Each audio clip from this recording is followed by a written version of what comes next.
sexta-feira da paixão fica para trás, o sábado de silêncio incômodo fica para trás, e celebramos hoje o domingo de Páscoa, o domingo da ressurreição.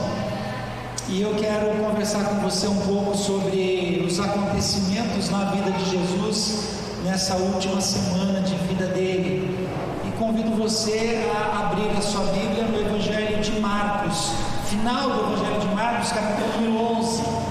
Evangelho de Marcos, capítulo número 11.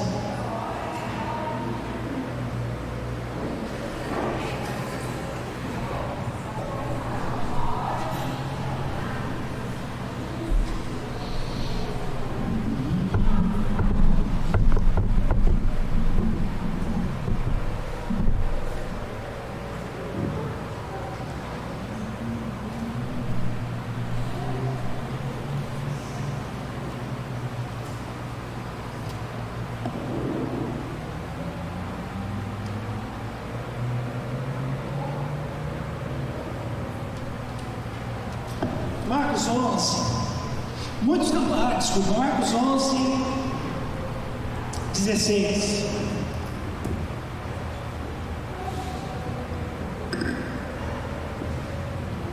Marcos 11, 8. Muitos da multidão espalharam seus mantos ao longo do caminho diante de Jesus, e outros espalharam ramos que haviam cortado no campo. E as pessoas, tanto as que iam à frente como as que seguiam, gritavam: Hosana, bendito é o que vem em nome do Senhor, bendito é o rei que vem, o rei do nosso antepassado Davi, Hosana no mais alto do céu.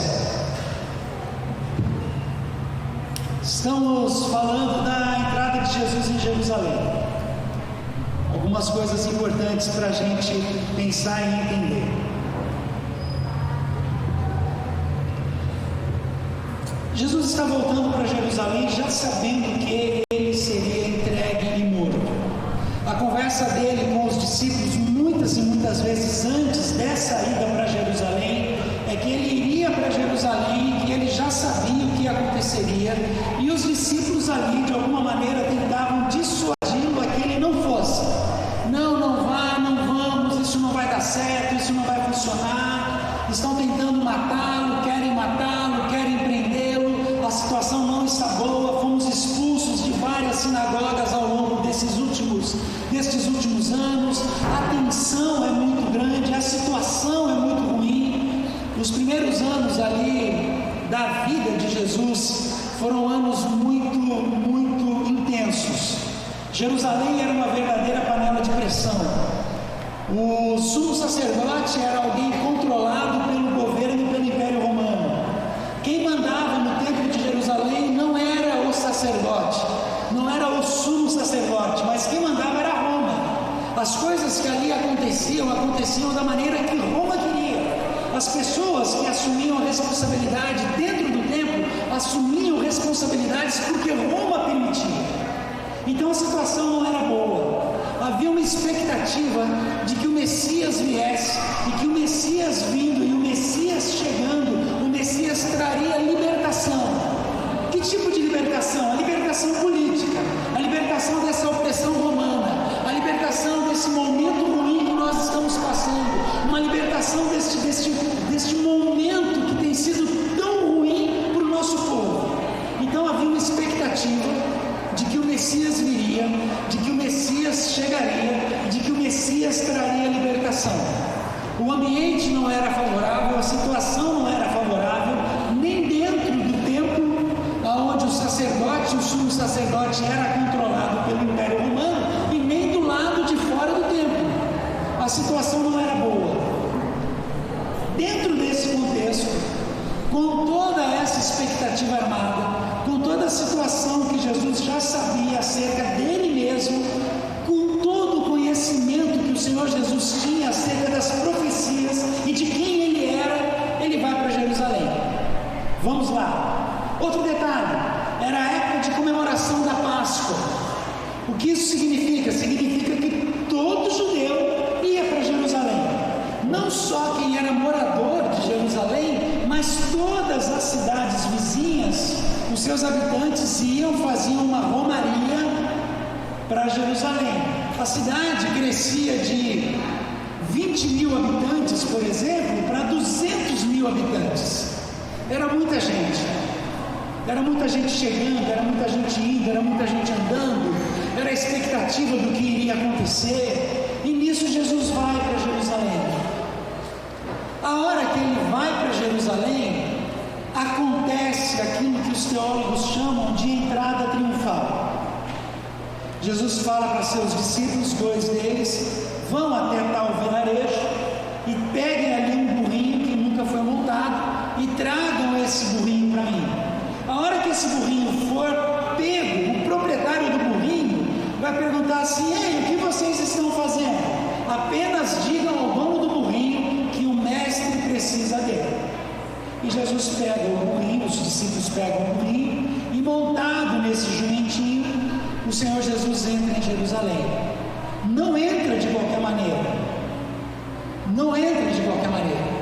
As pessoas espalham os seus mantos, as pessoas espalham palmas, espalham folhas, e as pessoas gritam atrás dele, as pessoas gritam na frente dele, e à medida que ele vai andando, a gritaria vai aumentando: Hosana, bendito o que vem em nome do Senhor, Hosana nas mais altas alturas, Hosana, bendito o que vem, o nosso Salvador, o descendente de Davi veio, e ele chegou, e ele vai colocar um fim nisso tudo, e toda essa bagunça vai acabar, e todo esse sentimento, toda essa opressão acaba.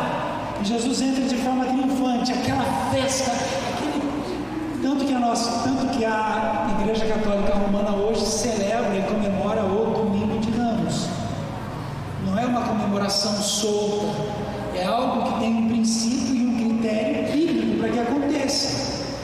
E acontece a celebração, e ali Jesus entra de uma forma triunfal, com todas aquelas expectativas, com tudo aquilo que acontece. Jesus entra, e eu fico pensando que da mesma maneira que o Senhor Jesus entra em Jerusalém, acontece quando Ele entra nas nossas vidas. A expectativa e a esperança que eu tenho é que cada um de nós, e que todos nós, possamos ter tido, ou ainda venhamos a ter, uma experiência de que Jesus entre na nossa vida.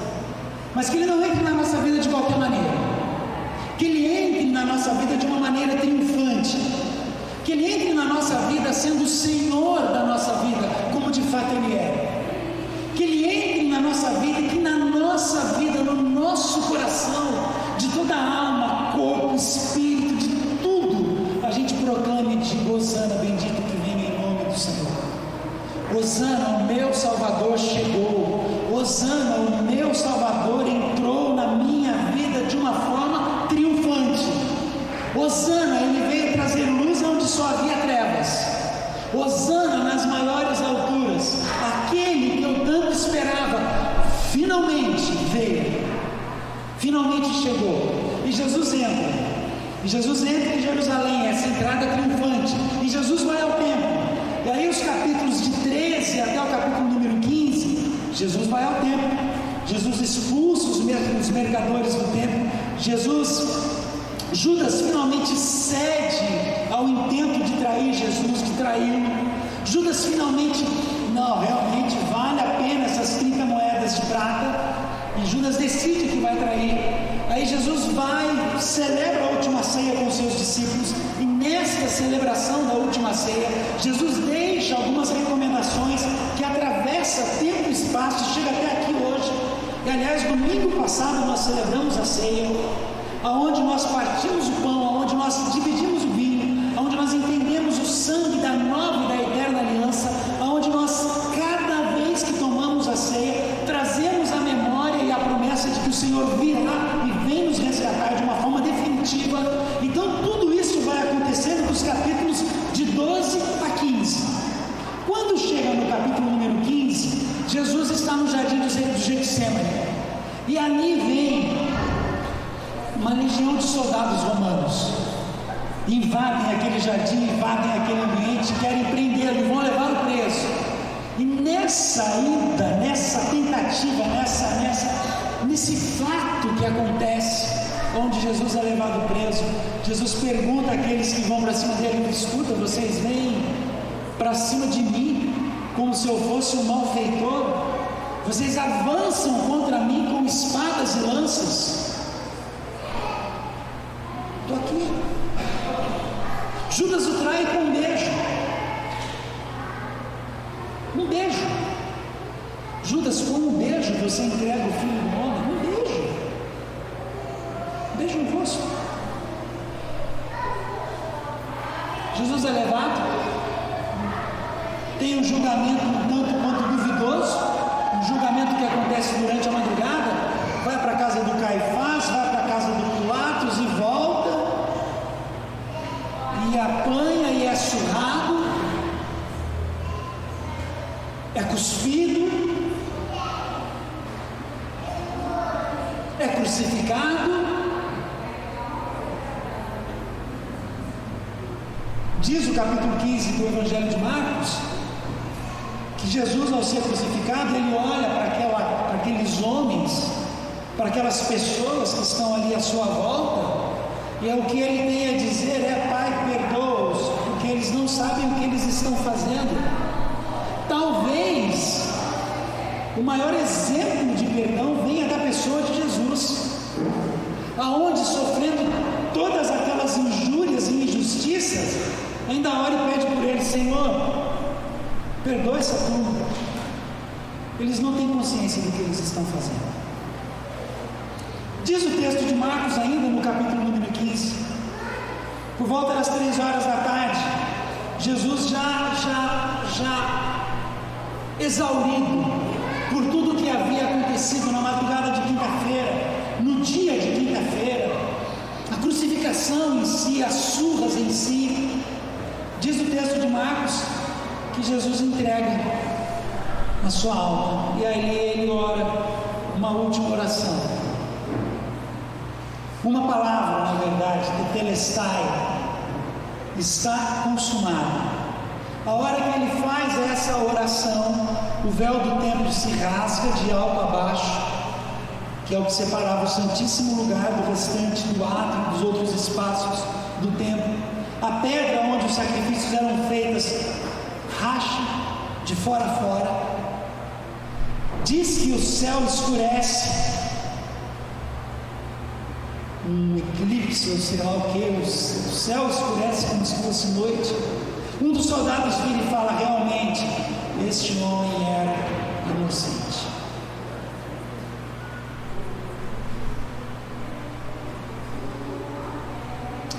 Uma morte dramática. Dramática. Por quê? Por que uma morte dramática desse jeito?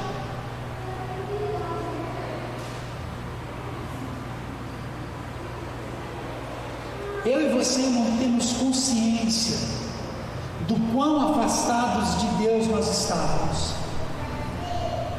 Eu e você não temos consciência do que precisou e do que precisaria ser feito para que hoje nós estivéssemos sentados aqui nessas cadeiras, alguém abrindo uma palavra e explicando, e juntos como povo, como família, nós pudéssemos adorar e cantar hinos de louvor e gratidão ao Senhor. Nós não temos noção do preço que foi pago.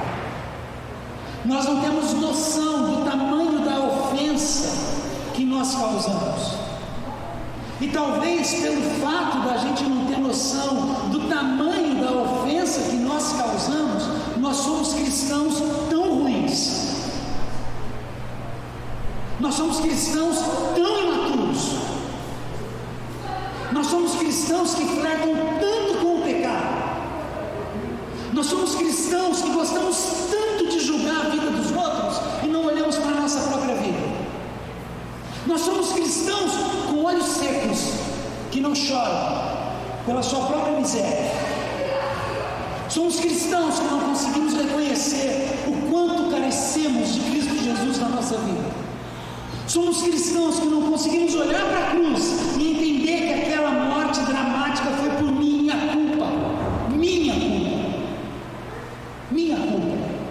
Pegamos textos como o de Paulo, onde Paulo, apóstolo, vem e fala: olha, Jesus morreu para dar vida pelos pecadores, dos quais eu sou o maior deles.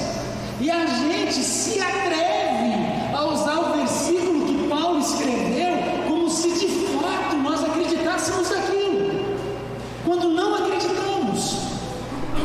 Não acreditamos. Porque a gente vive com a cara na lama, vive chafurdando no mesmo pecado, vive fazendo as mesmas coisas, vive brigando pelos mesmos motivos, vive com a mesma boca suja, falando palavrão sem parar, com uma simples topada do pé no canto da mesa. Nossa boca parece uma latrina,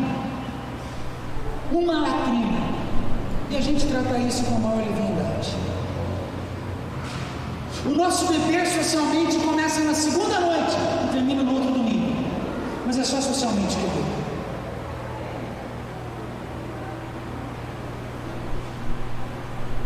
A minha implicância com quem pensa diferente comigo, diferente de mim, extrapola redes sociais e invade as nossas casas. E a gente cita o versículo de Paulo: eu sou o maior de todos os pecadores. E a gente não tem noção do que foi pago naquela cruz. A gente banaliza.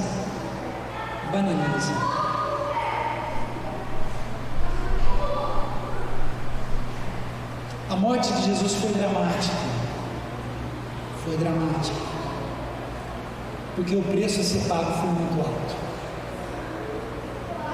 A morte foi dramática porque eu e você não conseguiríamos quitar a dívida, nunca. Por mais que a gente fizesse, por mais que a gente trabalhasse, por mais que a gente se envolvesse, por mais que a gente tentasse, por mais que a gente fosse a pessoa mais pura, mais limpa, mais santa, mais reta, mais justa, não conseguiríamos pagar o preço nunca, porque o preço foi pago na cruz. Aí quanto custa? Para mim e para você custa tudo. Para o Senhor é graça. E para mim custa tudo. Não mais eu, mas Cristo vive em mim. Custa tudo.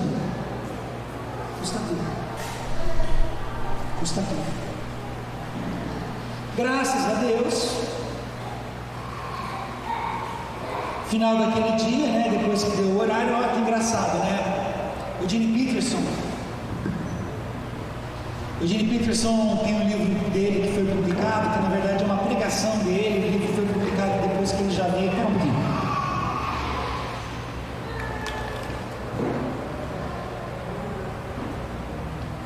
O Eugene Peterson já havia morrido, foi publicado um livro dele, Viva a Ressurreição, que foi uma mensagem que ele pregou no domingo de Páscoa. E o Peterson, pastor Eugene, ele lembra de uma coisa muito interessante que às vezes a gente esquece. Jesus foi crucificado e morreu numa sexta-feira, tudo bem? Antes de começar o sábado, por volta das 6:30 da tarde, 7 horas da tarde, a hora que cai o sol, começa um novo dia dentro do contexto judaico. E eles precisavam enterrar Jesus. Tiram o corpo de Jesus e colocam dentro de uma tumba. Aí vem o sábado, tudo bem? O que aconteceu no sábado? Nada.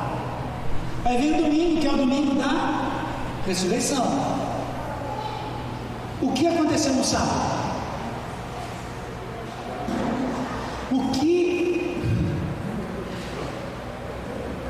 Gente, olha só como são as coisas, né? O sábado não é sagrado para o judeu, o Shabat. Tudo bem até aqui? Não é o dia de descanso, não é o dia de consagração, não é o dia onde historicamente eu deixo os meus afazeres de lado para que eu faça aquilo que de fato me traz vida. O que eu faço de domingo a sexta-feira, em última instância, diz respeito à minha vida. E eu começo a semana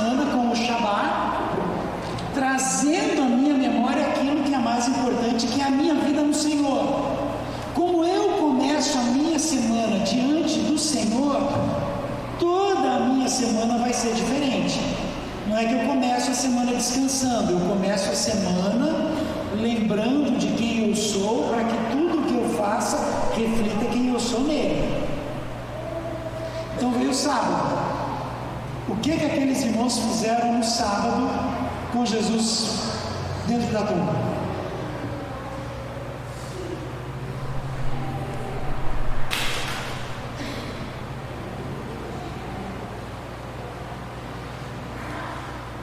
Jesus não está aqui mesmo, vamos ver uma série, né?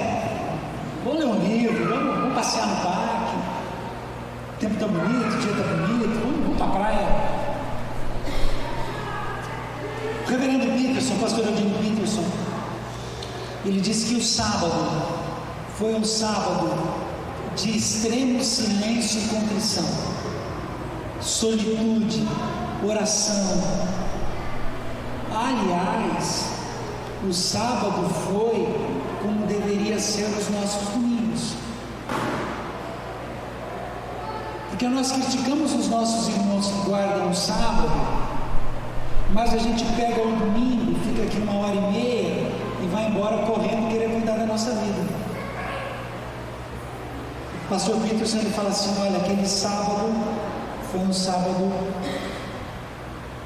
mais do que comum, no sentido de que eles descansaram as suas almas no Senhor, porque até então eles não sabiam o que iria acontecer no meio de domingo. Aí vem o capítulo número 15, então vamos lá. Jesus tem uma entrada gloriosa, como deve ser a entrada gloriosa dele na nossa vida. Jesus teve uma morte dramática, como dramático deve ser o nosso entendimento do que significa cruz. Tudo bem até aqui? Estão comigo? Não fica aí. Porque a vida do cristão não termina na obra da cruz. Porque nós temos o domingo da ressurreição. E o domingo, a hora que as mulheres vão ao túmulo e encontram aquele túmulo vazio, os últimos versículos do Evangelho de Marcos, a hora que elas encontram aquele túmulo vazio, a gente vê uma ressurreição gloriosa. Porque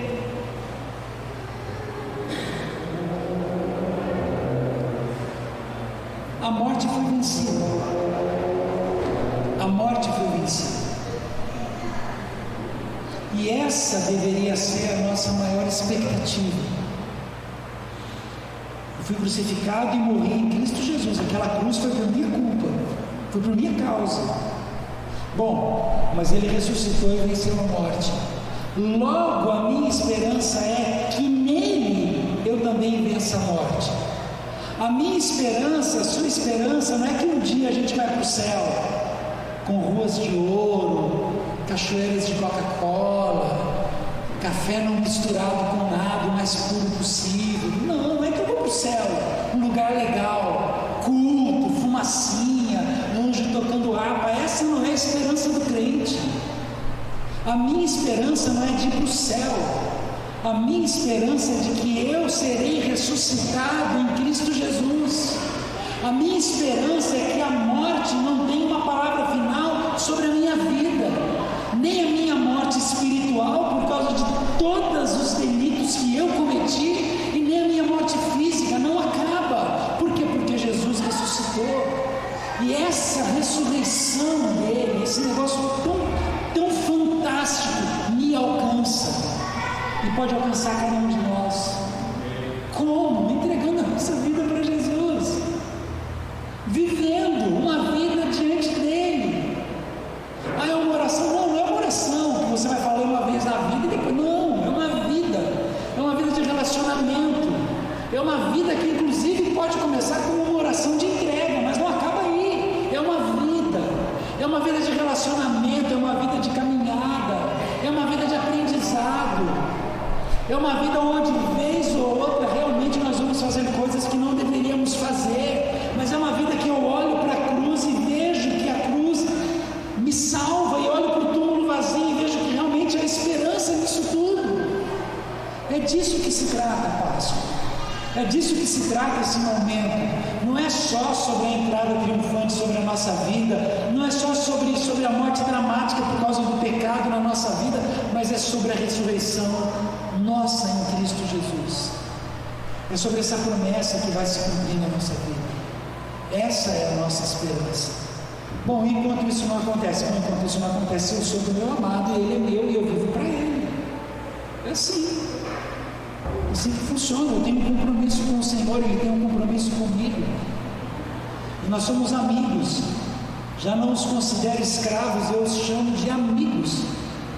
Aliás, disse o pastor Ademar de Campos, eu acho que o Ademarzão está certo, não existe nada melhor do que ser amigo de Deus. E não mesmo. Pode ser amigo de quem você quiser, a pessoa mais famosa do mundo. Mas eu sou amigo de Deus. Jesus morreu no meu lugar. Eu entreguei a minha vida para Ele e hoje eu vivo com Ele. É disso que se trata. É disso que se trata.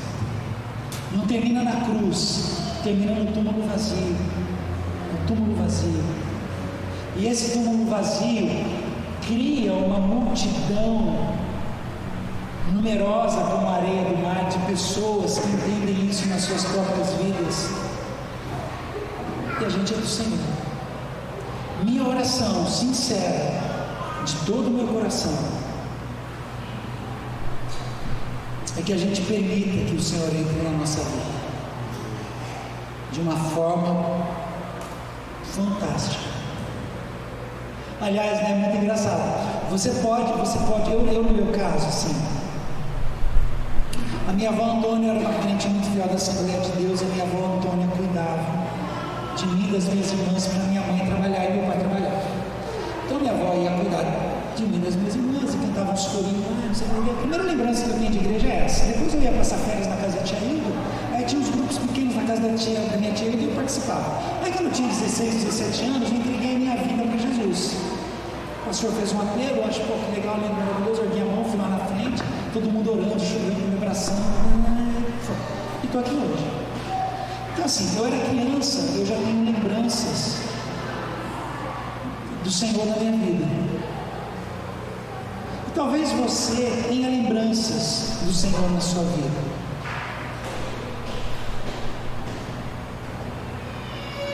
Só que chega uma hora, chegou na minha vida, que eu precisei responder para Deus se o Deus que a minha avó servia era o Deus que eu queria servir. Se o Deus que ela cultuava e adorava seria o Deus alvo da minha adoração, da minha entrega, da minha renúncia de vida. E assim é com todos nós. Por mais experiências fantásticas e incríveis que você já teve na vida com o Senhor, de ver graveto, de ver dente de ouro, de ver parede preta, de ver choradeira, por mais experiências profundas e sinceras que você tenha tido com o Senhor, uma hora, em um determinado momento, você precisa responder a esse amor. Vai chegar um momento, caso você não tenha feito isso ainda, que você vai precisar responder a esse amor. Eu quero. Eu estou entendendo. Fez sentido. O download completou. A barrinha ficou inteira azul. Entendi agora. Ora a Deus e peço a Deus que, se você ainda não teve essa experiência que você tem de entregar a sua vida ao Senhor, ora a Deus que, se você ainda não teve consciência do que aconteceu na cruz, de que aquilo foi por sua causa, de que aquilo foi para que você hoje pudesse ser chamado filho e filha de Deus. Ora a Deus que você tenha essa experiência de abandono, de renúncia de pecado. E ora a Deus também que, entendendo essas duas coisas, você crie no seu coração a expectativa da vida eterna. Você crie no seu coração a expectativa da ressurreição. Você crie no seu coração a expectativa de que Jesus virá. Você crie no seu coração a expectativa de que você passará com Ele toda a sua eternidade. Ora a Deus, para que, mais do que experiências religiosas, você tenha uma experiência profunda com o Senhor, de mudança de vida, de mudança de vida.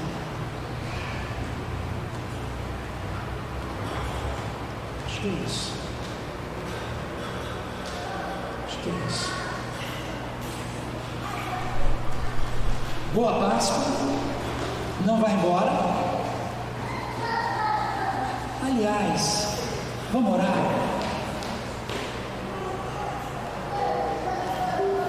Alguém de nós aqui gostaria de entregar a sua vida para Jesus? Do jeito mais tradicional assim, década de 80, né? O caixote virado, o pastor pregando. Alguém gostaria de entregar a sua vida ao Senhor? Levante a mão, onde você está? Você vem aqui na frente. Alguém de nós que não teve essa experiência de conversar?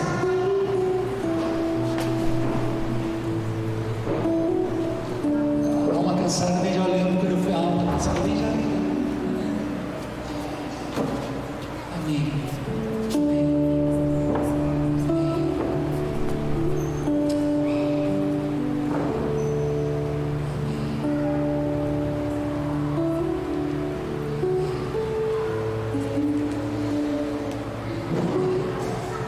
Vem, Senhor Jesus.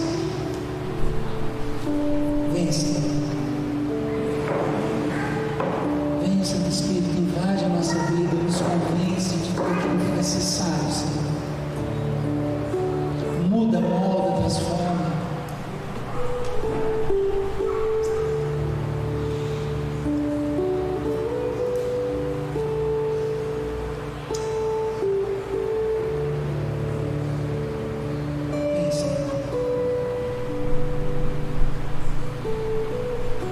Obrigado pela vida de Cristo Jesus.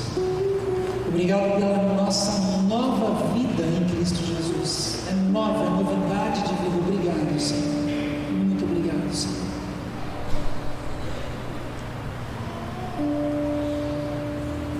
Muito obrigado, Senhor. Muito obrigado. Amém. Amém. As crianças vão apresentar. Precisa fazer alguma coisa aqui? O que você quer que eu faça, Carolina?